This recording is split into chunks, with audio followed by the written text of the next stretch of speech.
Começamos. Boa noite aos nossos amigos. Boa aqui noite, da Suíça, querido. Aí, aos nossos amigos aqui do Brasil. Vamos nos achegando. Então, nós hoje temos a presença do nosso amigo Denison de Sergipe. Ele vem nos trazer uma descoberta, que agora eu fiquei curiosa. Aproveitando também para dar as boas-vindas aos seus convidados. Fique à vontade. O Edson também está entrando. Estamos aqui diretamente da Suíça. Nosso centro se chama Centro de Estudo Espírita Emanuel. E estaremos aqui para a turma da Europa, boa noite, e para a turma do Brasil, boa tarde. Agora às 19h34, mais ou menos, aí 14h34, não é isso, Denise? Isso. Então, vamos ver o tema que o nosso amigo vai nos apresentar, né? E esse tema, no momento, para mim, ele é inédito, né? Como evidenciar a existência de Deus através do axioma aplicado na ciência. Qual a pronúncia do teu nome? Denison. Denison. Isso, Denison. Exato. Denison Viana. Isso aí. Esse é o camarada daqui, ó. Edson. Boa noite, pessoal. Boa tarde aí para vocês que estão no Brasil. Boa tarde. Boa noite. Eu vou ficar sem a câmera porque eu estou fazendo janta.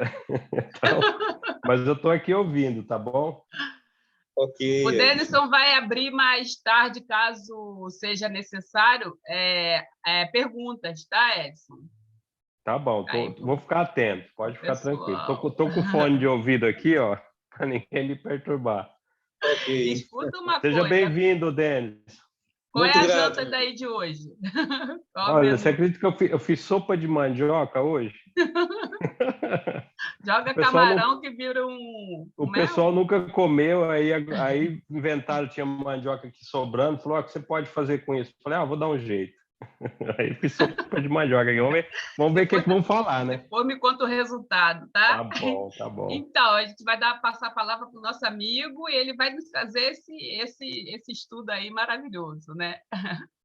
Deixa eu te perguntar... não, você faz a tua apresentação aí para ver quais as tuas atividades, como você está atuando, se está em casa, se está fazendo online, se não está fazendo nada. Guacira, vai gravar? Só uma perguntinha antes dele responder. Vai gravar ou não? Eu acho que está gravando já, Edson. Apertei o botão aqui, viu? Então tá bom. Não, para o pessoal assistir depois, né? É isso. Eu apertei um botão aqui, não sei se está gravando. Está gravando. Está gravando? Então vamos embora. A palavra é tua, amigo. A Milena, seja bem-vinda, Milena. Bora.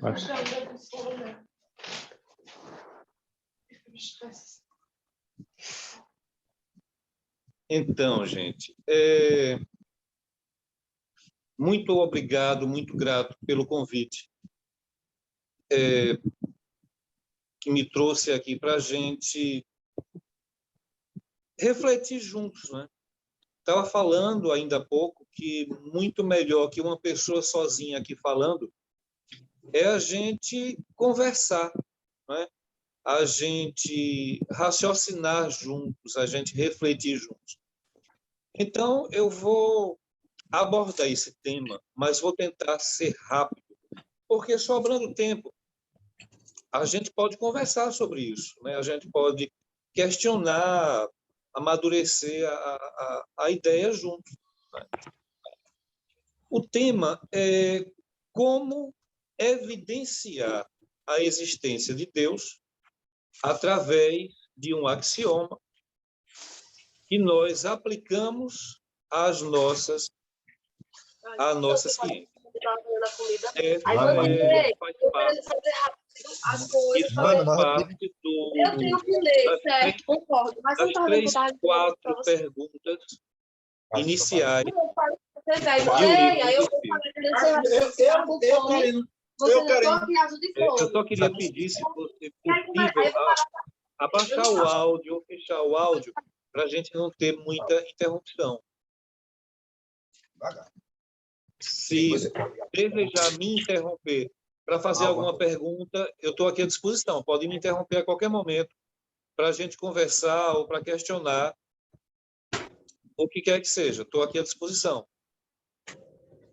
Então, gente, eu acho que é na quarta pergunta de O Livro dos Espíritos que Kardec pergunta aos espíritos como é que nós podemos provar a existência de Deus. E eles respondem através de um axioma e aplicais as vossas ciências. Eu acho que é a quarta questão lá em O Livro dos Espíritos.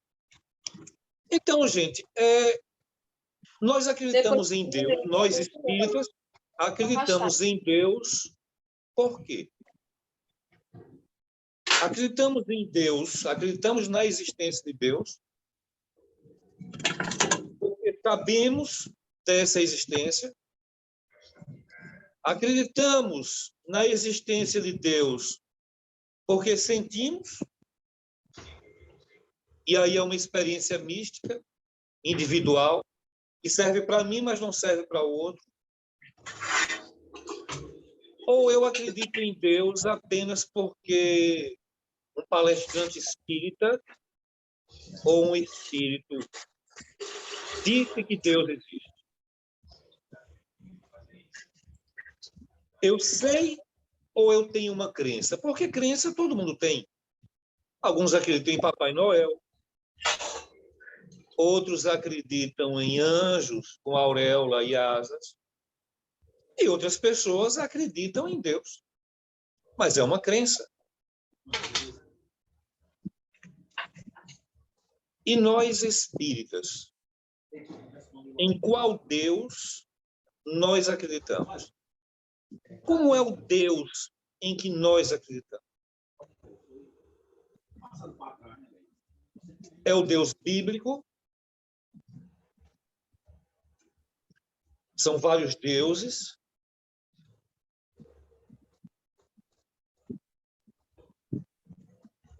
Quando nós dizemos que acreditamos em Deus, que somos espíritas e acreditamos em Deus, a que tipo de Deus nós estamos nos referindo? Tem leite ainda? E alguém que não acredita em Deus, um ateu, nos pergunte a um espírita por que ele acredita em Deus.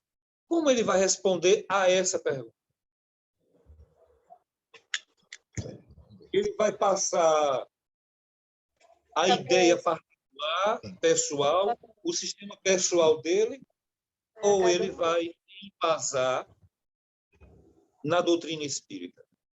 Ele vai tratar do Deus axiomático, do qual trata a doutrina espírita, ou ele vai passar a visão particular dele? Então, é isso que o nosso tema hoje trata.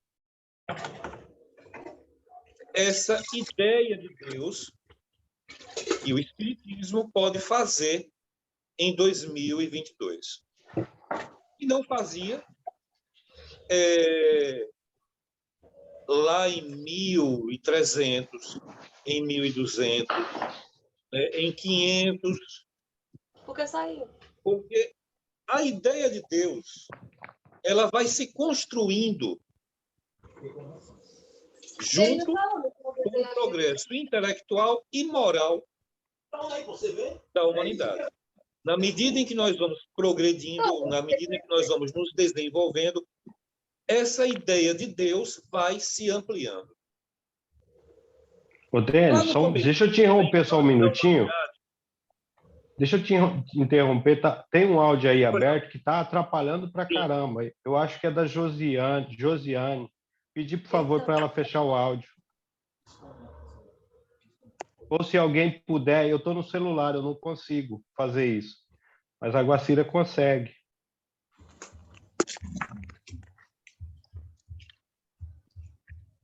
Era só isso, porque assim está te atrapalhando a você na sua fala.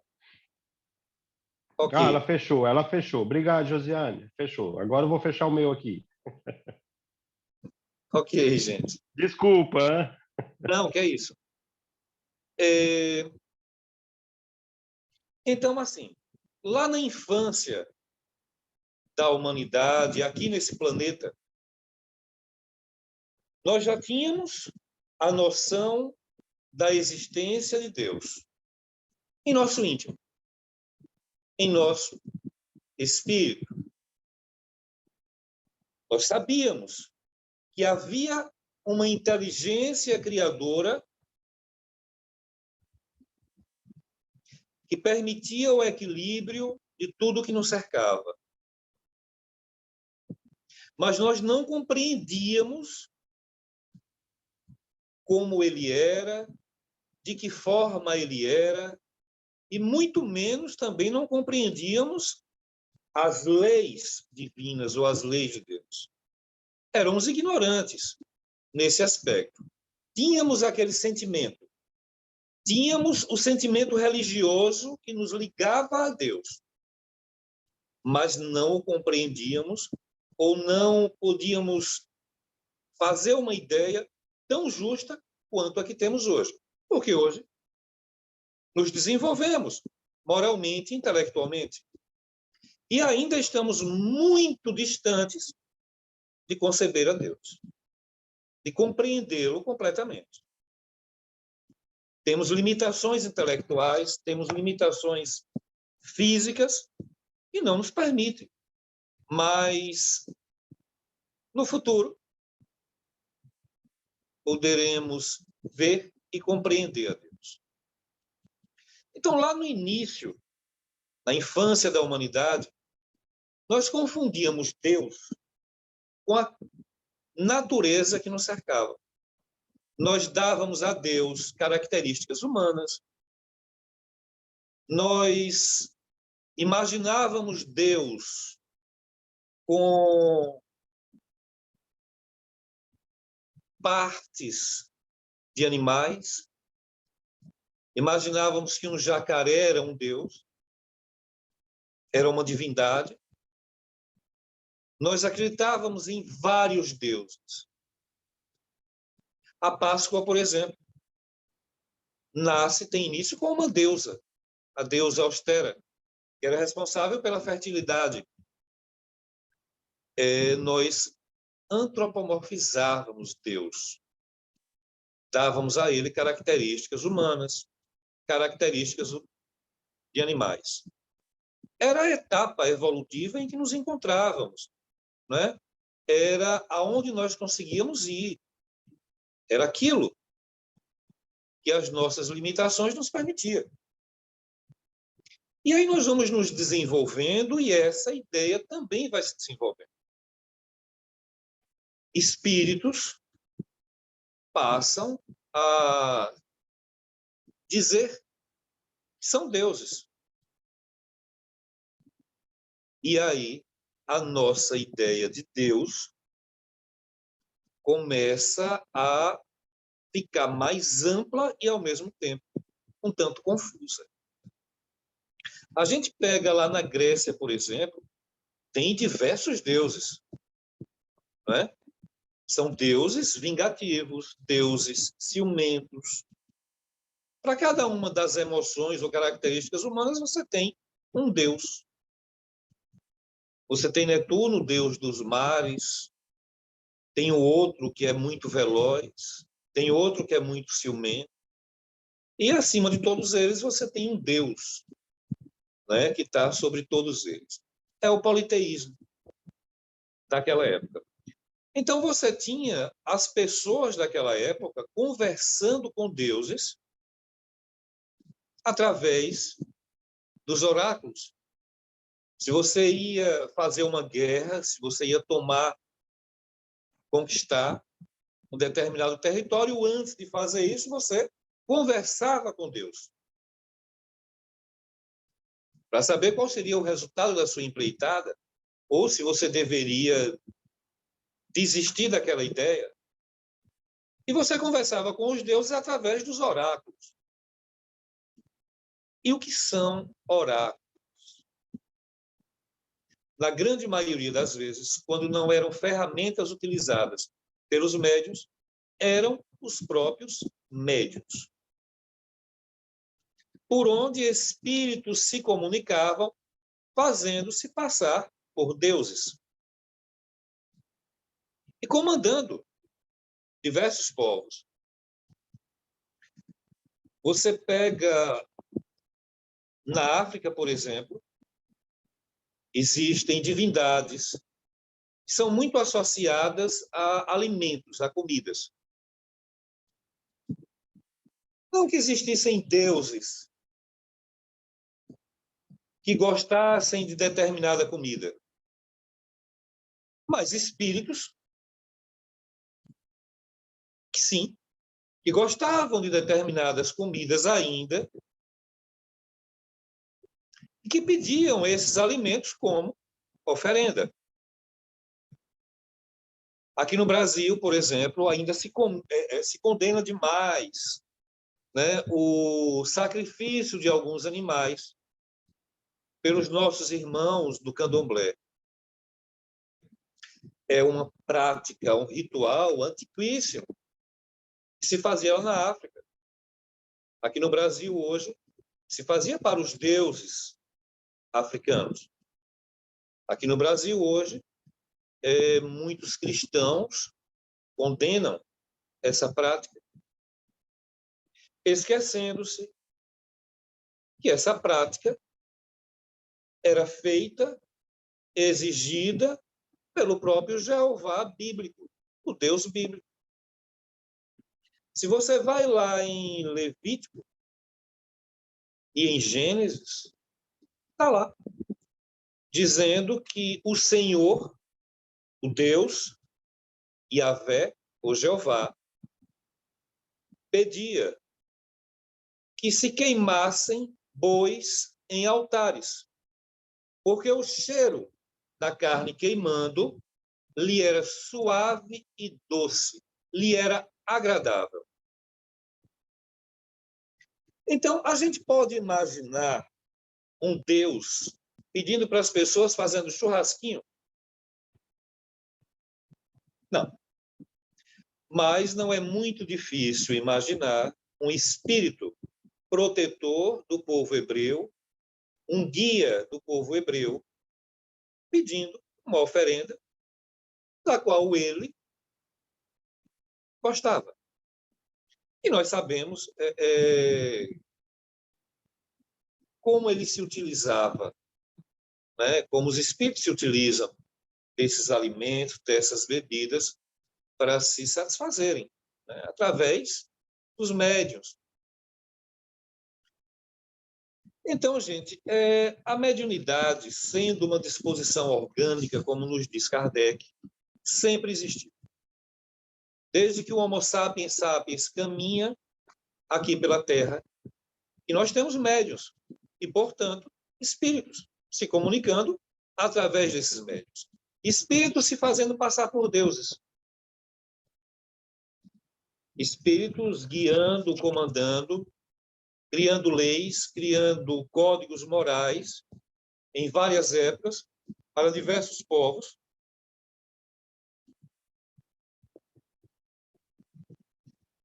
E a humanidade vai progredindo moralmente e intelectualmente, e certas imposições desses espíritos ficam desatualizadas, não são mais aceitas, porque o desenvolvimento ético-moral da sociedade avança mais que aquele código moral daquele espírito guerreiro, vingativo, ciumento, lá do passado. Nesse desenvolvimento que nós humanos fazemos, nessas diversas etapas evolutivas, nem sempre nós fazemos em uma encarnação, nós fazemos uma ideia mais justa da existência de Deus. Mas em cada encarnação, nós vamos nos desenvolvendo, vamos construindo melhor essa ideia. Nos atrapalha nossa vaidade, nosso orgulho, nossas limitações intelectuais. Tudo isso nos atrapalha. Mas de encarnação em encarnação, nós vamos separando melhor as coisas, compreendendo melhor as coisas, vamos fazendo uma ideia mais justa, né, de Deus. Hoje, por exemplo, você tem diversas pessoas que acreditam que a única maneira de se evidenciar a existência de Deus é através da razão. Não há outra maneira para eles. Se você falar de um sentimento religioso, ele descarta. Se você falar de uma experiência pessoal, de sua observação, ele descarta completamente. Para ele funciona apenas a razão. São os deístas. Né? Outros acreditam ainda que existem diversos deuses, os politeístas. Outros que só existe um Deus, como nós espíritas, são os monoteístas. Mas em nenhuma época houve um povo originalmente ateu. A ideia de Deus, da existência de Deus, sempre esteve lá gravada no indivíduo. E aí alguém pergunta, não, mas os budistas, por exemplo, não acreditam na existência de Deus. Acreditam sim, mas de uma forma totalmente diferenciada da nossa. Eles são panteístas. Eles não têm um Deus como um indivíduo, como nós ocidentais temos. Para eles, por exemplo, Deus é o todo, e tudo e todos fazem parte desse todo, são partes desse todo. Né? Então, a ideia, a concepção de Deus é totalmente diferente da nossa, ocidental. Mas eles não são ateus. E mesmo os ateus, aqueles que não acreditam na existência de Deus, estão de acordo com a sua etapa evolutiva. E essa marcha de progresso é contínua. O ateu de hoje pode ser, na próxima encarnação, o agnóstico. O agnóstico é aquele que nem acredita na existência de Deus, nem desacredita. Ele diz, olha, eu nem acho que Deus exista e também não posso dizer que não existe. Para mim, Deus é algo que eu não posso evidenciar. São os agnósticos, né? Então, gente, são várias correntes filosóficas. São muitas. Mas nós espíritas, como é que nós entendemos Deus? E aí a gente volta para o tema da nossa palestra, que é como evidenciar a existência de Deus através de um axioma aplicado à nossa ciência, que é a resposta dada aqui no Livro dos Espíritos. Na questão 1, Kardec pergunta: que é Deus? Veja que Kardec não pergunta quem é Deus, porque perguntando quem é Deus, ele já estaria dando uma espécie de personalidade. Não, ele pergunta: que é Deus? Deus é o quê? E a resposta é inteligência suprema, causa primeira de todas as coisas. A gente ouve muito falar sobre essa resposta e a proposta é que hoje a gente possa raciocinar, refletir sobre ela. Na questão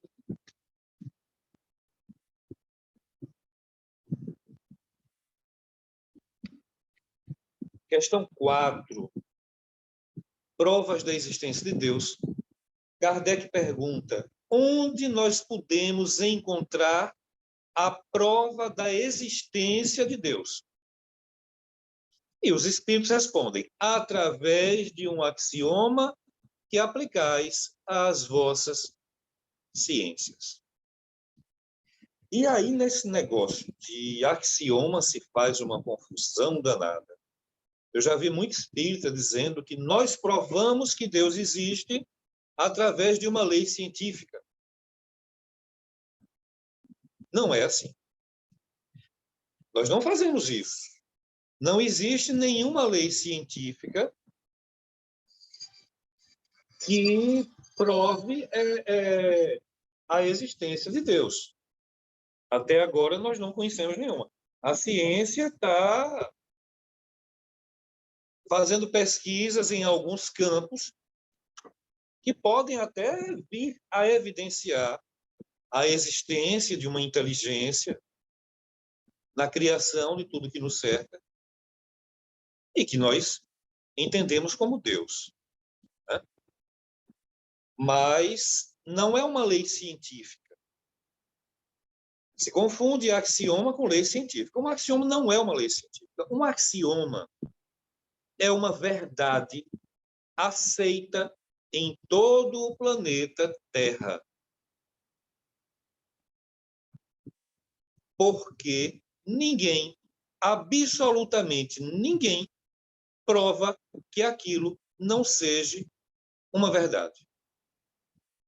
Porque se provar que aquilo não é uma verdade, aquilo deixa de ser um axioma.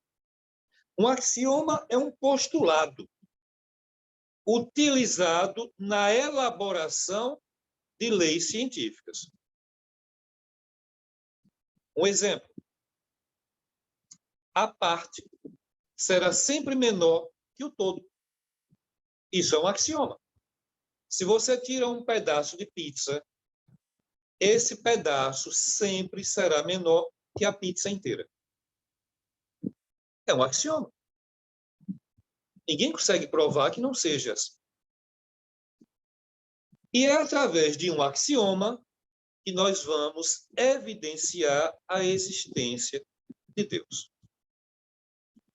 O axioma de causa e efeito. Tanto que nós falamos de causa e efeito dentro do movimento espírita, em nossos grupos de estudo. Tanto que confundimos causa e efeito com ação e reação. A lei, né, científica. Não. Causa e efeito não é uma lei científica. Causa e efeito é um axioma. Efeito é o resultado. Exemplo. Você escutou as minhas mãos batendo uma na outra. A causa deste som sou eu. O efeito é o som. Eu bato palmas. Eu causo, eu estou causando o som. Eu sou a causa. O efeito é o som. Isso é um axioma. Todo efeito tem uma causa. Não existe nada que exista por obra do nada. O nada não pode criar, porque o nada não existe. Então, tudo que existe teve uma causa. O Livro dos Espíritos teve uma causa. O som da minha voz tem uma causa. O meu corpo físico tem uma causa. Todo efeito tem uma causa, todo efeito inteligente tem uma causa inteligente. Para que a gente possa entender isso, e evidenciar a existência de Deus, vamos imaginar que a gente está andando pela praia, pela areia da praia. E, de repente, nós vemos na areia várias marcas onduladas. Nós paramos e pensamos, nossa, qual a causa deste desenho que eu vejo na areia da praia? Eu olho em volta e eu percebo que foram as ondas do mar, que ao rolar e tocar na areia, e ao voltar, deixaram aquelas ondas, aquela marca ondulada na areia. Aquilo é um efeito inteligente? Não. Aquelas marcas que estão naquele local poderia ter sido feito mais adiante, ou um pouco mais atrás. É obra do acaso? É obra do nada? Também não. A causa é a onda do mar. O efeito é o desenho. É um efeito inteligente? Não, porque a onda não é inteligente. É aquilo que na ciência se chama de evento fortuito. E nós seguimos andando pela praia, depois de refletirmos que, se existe um desenho na areia da praia, ele tem uma causa, porque tudo tem uma causa. E nós seguimos andando pela areia da praia e na frente nós vemos um coração desenhado na areia. E dentro deste coração nós vemos escrito a palavra amor. E mais uma vez nós pensamos, qual a causa deste desenho e desta palavra? Nós olhamos para um lado, não vemos ninguém, olhamos para o outro, não vemos ninguém e pensamos. Será que o vento desenhou um coração e escreveu uma palavra lá dentro? Será que a onda do mar foi capaz de desenhar um coração e escrever a palavra amor lá dentro? O vento não pode escrever. A onda do mar também não pode escrever. Então, aquilo é um efeito inteligente. E todo efeito inteligente tem uma causa inteligente. E, nesse momento, eu começo a pensar qual a causa inteligente daquele efeito inteligente, que é o coração desenhado na areia da praia.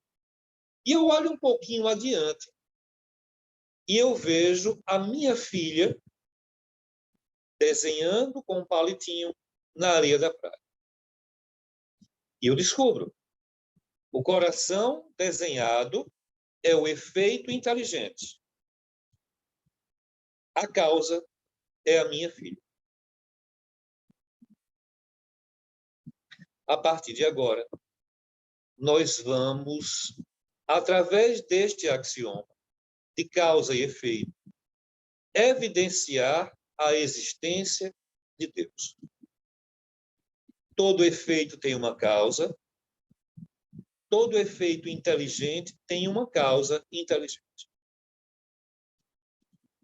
O efeito inteligente é o desenho. A causa inteligente, minha filha. Qual a causa inteligente da minha filha? Se alguém quiser responder, fique à vontade. A causa do corpo físico da minha filha sou eu e a minha esposa. Nós somos a causa, estou falando de matéria, nós somos a causa e a minha filha é o efeito. Qual seria a causa inteligente de Denison? Seriam os meus pais, logicamente. Qual seria a causa inteligente dos meus pais? Os meus avós.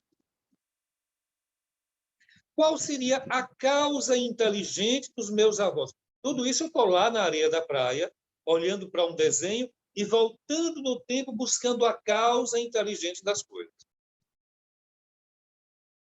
Qual a causa inteligente dos meus avós?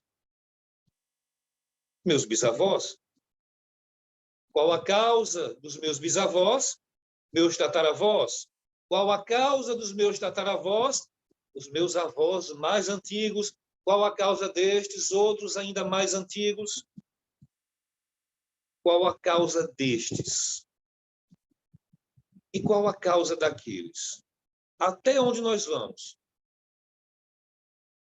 Ao primeiro Homo sapiens sapiens. E qual a causa inteligente do primeiro Homo sapiens sapiens? Dois hominídeos, né? Neandertal e o Homo sapiens, que procriaram, que eram a causa e o efeito foi o Homo sapiens sapiens, como a gente. E qual é a causa inteligente do Neandertal e do Homo sapiens, que procriaram? E qual a causa disto? A primeira matéria orgânica com vida em nosso planeta. E qual a causa do nosso planeta? Qual a causa do nosso sistema solar? O Big Bang? Alguém pode se aventurar e dizer, foi Deus. Foi Deus? Deus chegou e, buf, criou o Big Bang, foi isso? Nós entendemos que não. Está lá o Big Bang. Um átomo explode e nós temos um sistema solar. E eu estou aqui conversando com vocês. Todo efeito inteligente tem uma causa inteligente. O sistema solar é um efeito inteligente. Toda a organização planetária, esse planeta em que nós vivemos, é um efeito inteligente ou foi criado pelo nada? É um evento fortuito? A ciência, em suas pesquisas, está chegando à conclusão de que não. De que existe um padrão inteligente na arrumação das coisas. É o design inteligente. Mas, voltando no tempo, qual a causa inteligente do Big Bang? Poderia ter sido extraterrestre, não poderia? Vamos lá supor que uma raça, né, seres extraterrestres avançadíssimos tenham desejado e com condições de criar o nosso sistema solar, e o fizeram. E aí nós voltamos à mesma pergunta: qual a causa inteligente dos extraterrestres? Então, gente, se a gente voltar, se a gente continuar fazendo essa pergunta, qual a causa inteligente disso? Qual a causa inteligente disso? Nós vamos voltar à primeira resposta de O Livro dos Espíritos. Quando Kardec pergunta, que é Deus? E eles respondem, inteligência suprema, causa primeira de todas as coisas. Então, a causa primeira de todas as coisas é Deus. Assim, nós evidenciamos, através de um axioma, a existência de Deus. Este axioma, que é uma verdade aceita universalmente, porque não podemos provar o contrário.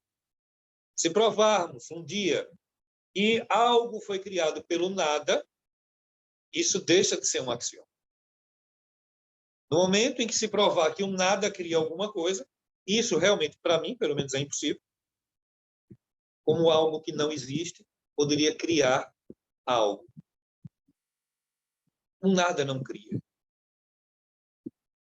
Né?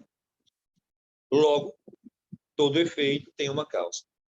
E Deus, este Deus axiomático, este Deus espírita, nós evidenciamos desta maneira, dessa forma. E aí a gente vai um pouquinho mais adiante. E antes de Deus? Qual a causa?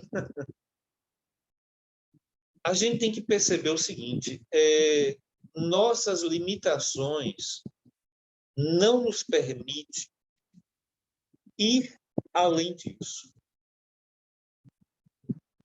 Nós não conseguimos conceber ainda o infinito. O que é o infinito? Qual o maior número que você conhece? Nós podemos, pelo pensamento, imaginar, mas podemos conceber o infinito? Podemos conceber Deus? Porque nossas limitações físicas, nossas limitações intelectuais ainda não nos permitem. Mas podemos evidenciar a existência de Deus, e como nos coloca Kardec em O Livro dos Espíritos, nós podemos perceber algumas das leis divinas, algumas das leis de Deus, que são leis naturais, como a lei da gravidade é uma lei natural. É algo criado por Deus, descoberto pelo homem, mas é uma lei criada por Deus, uma lei natural. Né? Como nós podemos perceber alguns dos atributos de Deus. Né? Desta forma, nós podemos perceber que Deus é onipresente. Né? E aí, aqui no Livro dos Espíritos, Kardec tem uma parte aqui que é atributos da divindade. Né? E Kardec vai aqui enumerando que Deus é eterno, imutável, imaterial, único, onipotente, soberanamente justo e bom. E aqui os espíritos e o próprio Kardec vai fazendo algumas análises, vai fazendo alguns comentários, né? Que é o que nos permite, nesse momento, nessa etapa em que nós nos encontramos, até onde nós podemos ir. Né? Eu acho que com isso eu concluo, gente, a palestra, e se vocês quiserem conversar, eu estou à disposição.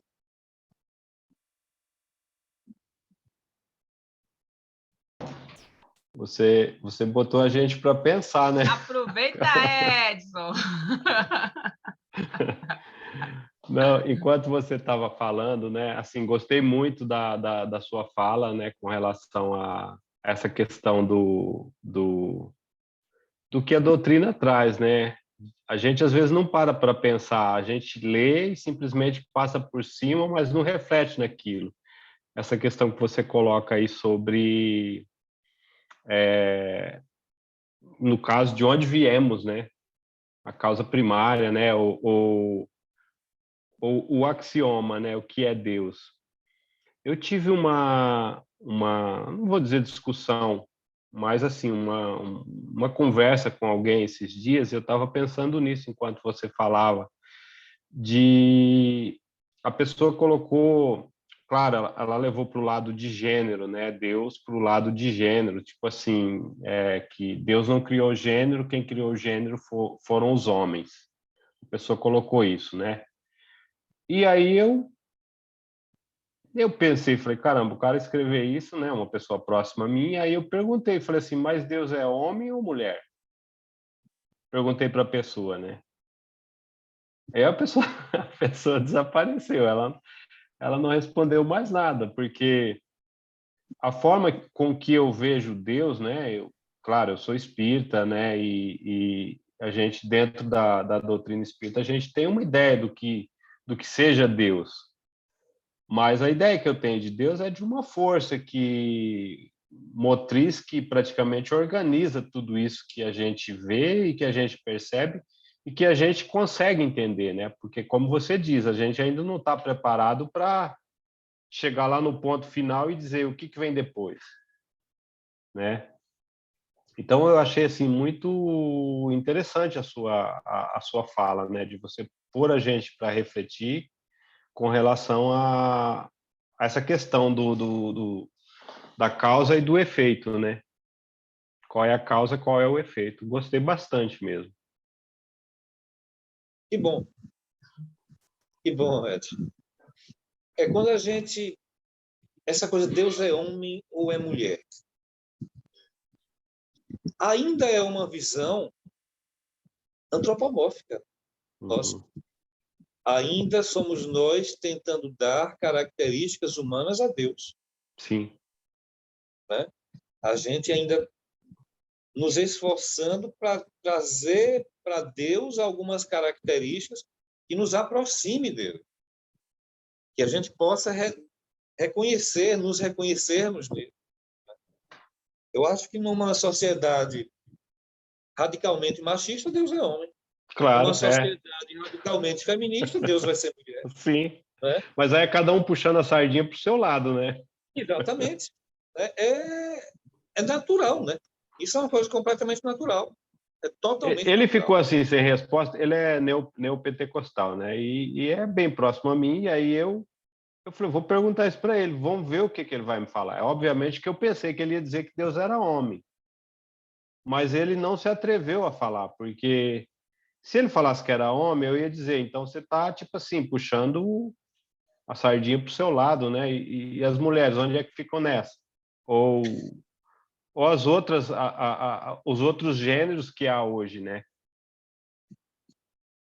Na verdade, assim, você, sendo neopentecostal, você, logicamente, seguindo ao pé da letra que diz a Bíblia diz que Deus é o Senhor, não senhora, Senhor. Senhor da guerra. Senhor é o seu nome. Deus é o Senhor da guerra, Senhor é o seu nome. Quer dizer, era um espírito, logicamente, que se comportava como um homem. Né? Não era uma mulher. Era um espírito que se comportava como um homem, que se fazia passar por Deus. Era um espírito protetor mesmo do povo hebreu. Né? Mas era um espírito de um homem. Né? O Yahvé, no caso, né? O Yahvé, o Javé, Jeová. Né? Está lá em Levítico. Em várias falas, assim, demonstra essa coisa, essa masculinidade. Né? E principalmente por conta do domínio, né, que eles, os homens daquela época, e esse Deus, exercia sobre as mulheres. Né? Era um domínio muito grande. Né? Portanto, era o espírito de homem. Você veja, por exemplo, que em determinado momento o Moisés manda os seus generais tomarem determinado povo. Eu esqueci agora o nome desse povo, e lá eles matam a todos e trazem apenas as mulheres e as crianças para Moisés. E Moisés consulta lá o oráculo, né, que são os médiuns. Moisés tinha diversos médiuns que davam a ele as ordens de Jeová. Ele chega num determinado momento que ele proíbe o exercício da mediunidade para proibir que médiuns que não fizessem parte do grupo dele viessem trazer informações que entrassem em conflito. Né? Então, ele permite apenas os seus médiuns trazerem as comunicações de Jeová. E quando esses generais trazem essas mulheres, essas crianças, ele determina que as crianças todas sejam mortas, que as mulheres, todas elas, sejam dadas como escravas para os seus soldados. Né? São ordens do Jeová. São ordens de Moisés. Então, é uma sociedade ali extremamente machista, né? As mulheres, quando menstruavam, por exemplo, elas eram obrigadas a pegar um pássaro, uma pomba, e esmagar esse pássaro na porta da casa, para dizer que naquele momento, naquela casa, naquele momento, ou naquela tenda, né, naquele momento, havia uma mulher menstruada, né? E para eles era sinal de impureza. Então, era um domínio muito grande que eles exerciam sobre as mulheres, né? E esse Deus, certamente, o espírito em si mesmo, ele não é nem homem nem mulher, ele é um espírito, mas condicionado às suas últimas encarnações, ele traz, por condicionamento, características mais masculinas ou mais femininas. Não é isso? Uhum. E é isso que vai determinar também como você vai ser em uma outra encarnação. Por exemplo, hoje você, Edson, é hétero. Suponho, imagina-se, né? Não faz diferença, só a título de exemplo. Suponhamos que hoje você é hétero. E você se comporta como um homem, né?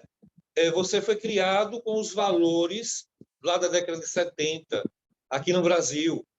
Você é machista, você olha para uma mulher e você olha para uma mulher como olha um homem da década. Então, você tem todas essas características, você tem todo esse condicionamento. Você tem uma forma de ver as coisas que é típica desse homem, desse arquétipo que se construiu. Uhum. Não é isso?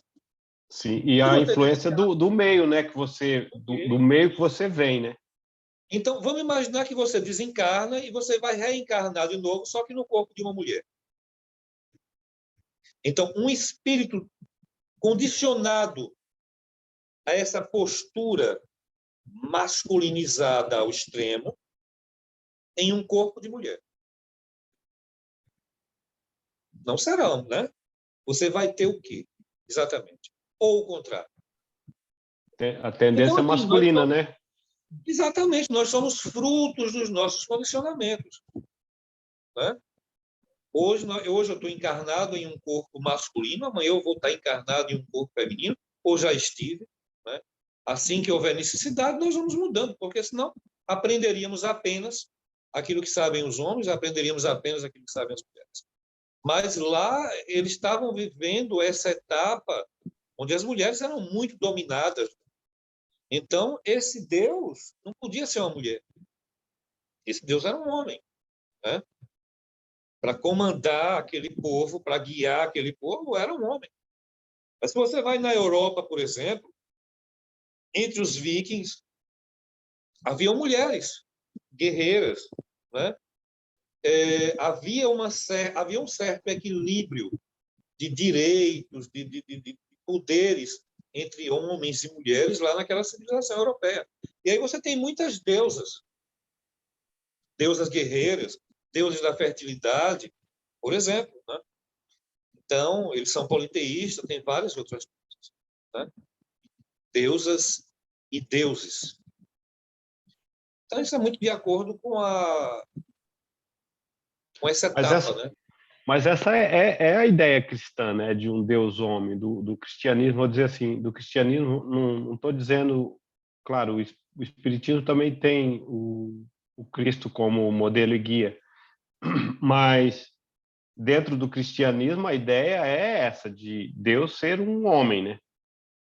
Vamos dizer assim, nos nossos dias. Porque, na verdade, transformou-se Jesus em um Deus.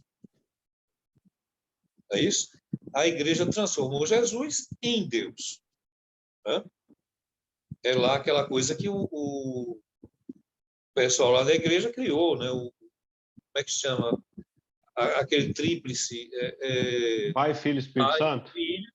Isso. Trindade, Santíssima Trindade. A Santíssima Trindade, onde Jesus é um Deus. É o Filho de Deus, mas também é um Deus, né?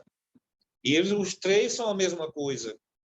É um mistério, é o dogma, né? Então, logicamente, que há um Deus masculino. Os teólogos eram homens, os padres, os papas, se bem que teve papisas também, né? Mas caíram no esquecimento, a gente nem ouve falar muito sobre isso. Não tem muita coisa tratando disso, mas houve papisas, né, na igreja. Mas, enfim, lá no início.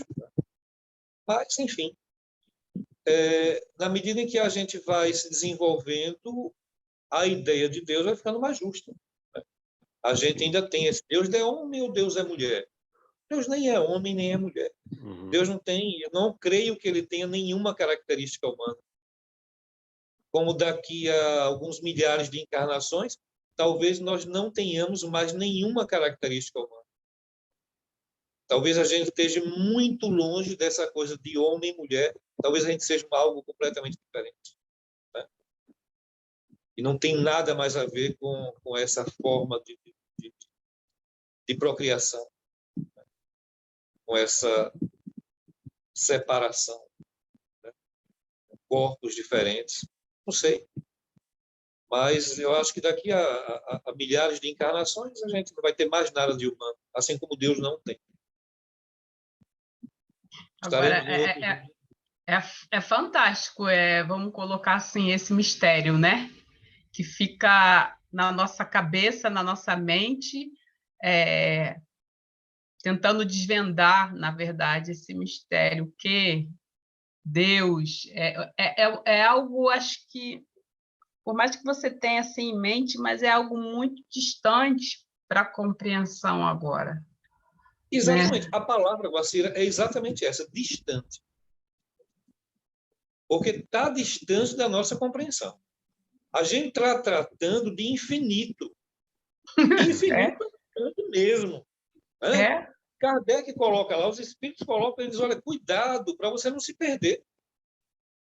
Né? Perceba até onde você pode compreender, perceba até onde você pode ir. Tentar ir além, não respeitando seus próprios limites, é perda de tempo. Você vai entrar num labirinto e sabe onde vai se perder, não vai ter nada de útil vai sair daí. Né? Mas viu, Então, Denis? com essa tua regressão aí, que tu chegou lá no Big Bang, foi o que eu podia chegar até Deus. Dali para cá eu já não consigo mais desenvolver mais nada, entendeu? Em relação. Mas viu, Foi ali no Denis? limite da gente agora. Assim, pela sua fala de hoje, eu começo a perceber que eu não entendo nada de espiritismo, né? Eu tô engatinhando. É porque a gente passa desapercebido pelos detalhes, né? Essa questão aí que você coloca da causa, né? O efeito inteligente, o efeito que não é inteligente. Você lê isso e você passa por cima, você não para refletir sobre isso.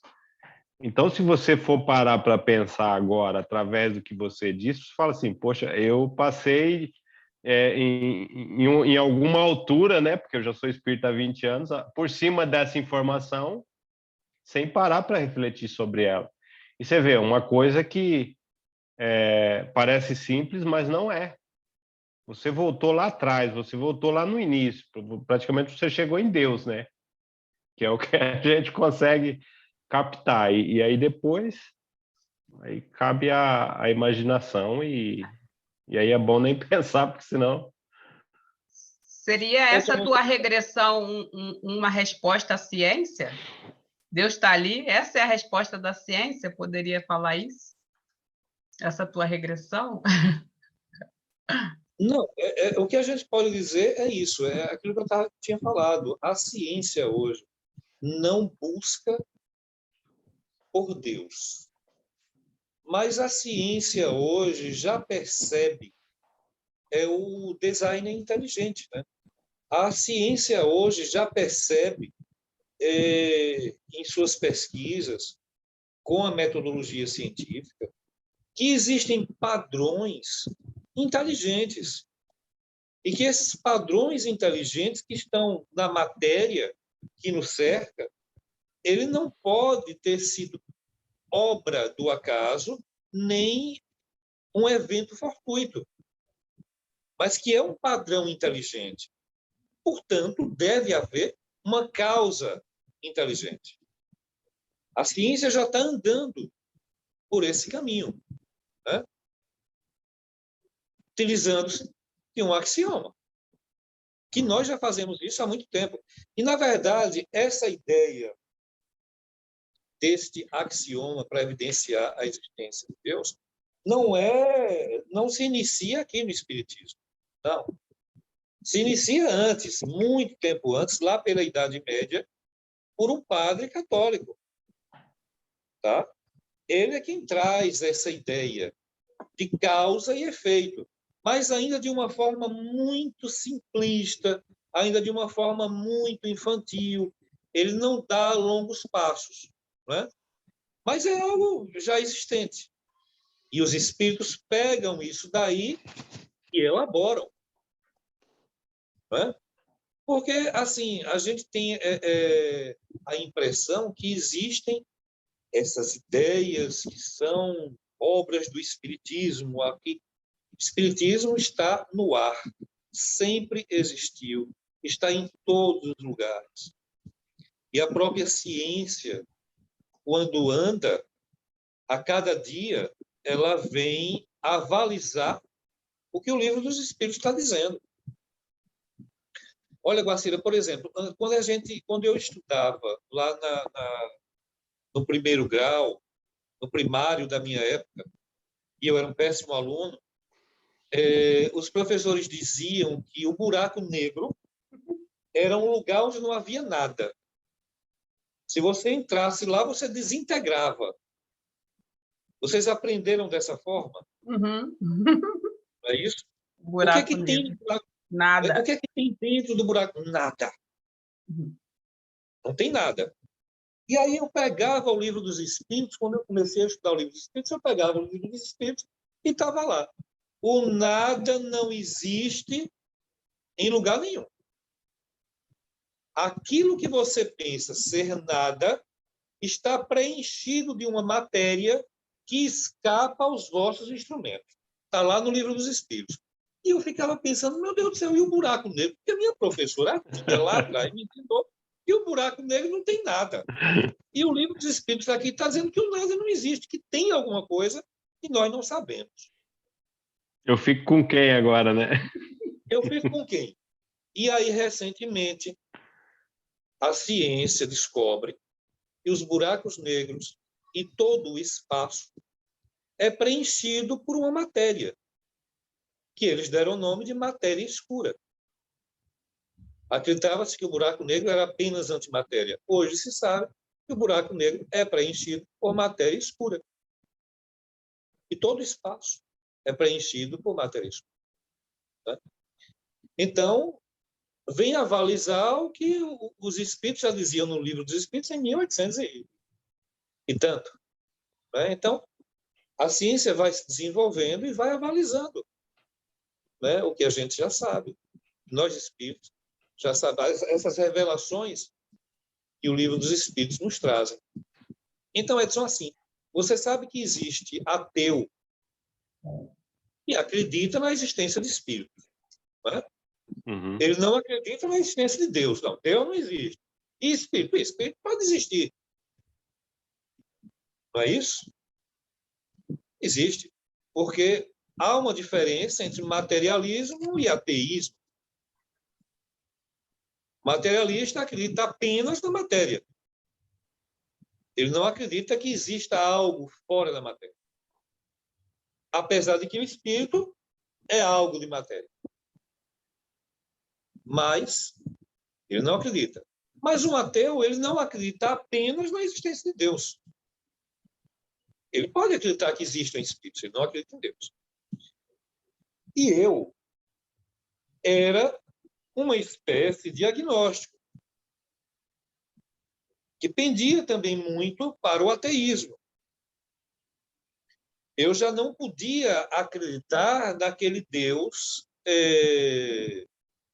antropomorfizado, Deus Naquele bíblico, Deus, né? eu já não podia mais acreditar naquele Deus. Já não cabia para mim aquilo dali. Ou seja, eu já havia me desenvolvido mais que aquele Deus Sim. mitológico, capenga, entendeu? Então você cai no ateísmo. Porque geralmente o ateísmo é uma falta de resposta. Né? E quando eu peguei o livro dos Espíritos, e que eu li lá, Deus é inteligência suprema, causa primeira de todas as coisas. E que sim, nós podemos provar a existência de Deus através de um axioma que aplicamos às nossas ciências. E eu tive que parar para pensar naquilo. Graças a Deus. Graças a Deus que Deus está aqui, que eu me religuei a Deus. Né? Porque você acreditar em Deus dá uma paz. Você ser ateu exige uma coragem, uma determinação. Porque você tem que enfrentar as coisas que não fazem sentido. Passa a ser Você uma tira- briga interna, né? É uma briga Você interna que o tira sujeito trava com ele. Deus e tira a reencarnação, qual o sentido que você vai dar para as coisas? É verdade, exatamente. Eu caio no materialismo, e se eu caio no materialismo, as coisas passam a cair numa dissonância muito grande, porque as coisas vão ter um valor utilitário, elas vão valer pela utilidade que elas têm. E aí, como é que eu fico? Uhum. Né? O meu caso, Então, Denis, é semelhante, porque eu vinha, né, nasci em berço católico, e era católico porque fui obrigado a ser, né? Ninguém me perguntou se eu queria ser. E aí você começa a procurar respostas para os seus conflitos, para as suas questões que você tem. E eu não encontrei dentro da Igreja Católica, saí da Igreja Católica, depois fui para a Igreja Presbiteriana, onde eu fiquei 2 anos, e também não encontrei aquilo que eu queria. E aí, quando eu saio da igreja presbiteriana, da igreja protestante, vamos dizer assim, eu já saio meio que com um pé no ateísmo, porque eu já percebi que ninguém iria me responder aquilo que eu queria saber. E aí eu praticamente estou há 30 anos aqui, né, 28 de Suíça e 2 anos eu morei em Portugal. E quando eu chego em Portugal, eu já cheguei praticamente descrendo. Eu já não acreditava em mais nada, porque nada que fosse me apresentado não me satisfazia. E o espiritismo eu tinha medo, porque me colocaram na cabeça que era do demônio, aquilo não era de Deus. Então você tinha um certo receio com relação ao espiritismo. Só que eu sou curioso. Até que um dia alguém chega e me apresenta. E aí é como você, né? Você pega o livro dos Espíritos, no meu caso foi o Evangelho, e que você lê aquilo e você fala, caramba, mas é isso que eu penso. E ali foi onde foi, vamos dizer assim, a tábua de salvação, porque eu seria ateu hoje se eu não conhecesse o Espiritismo.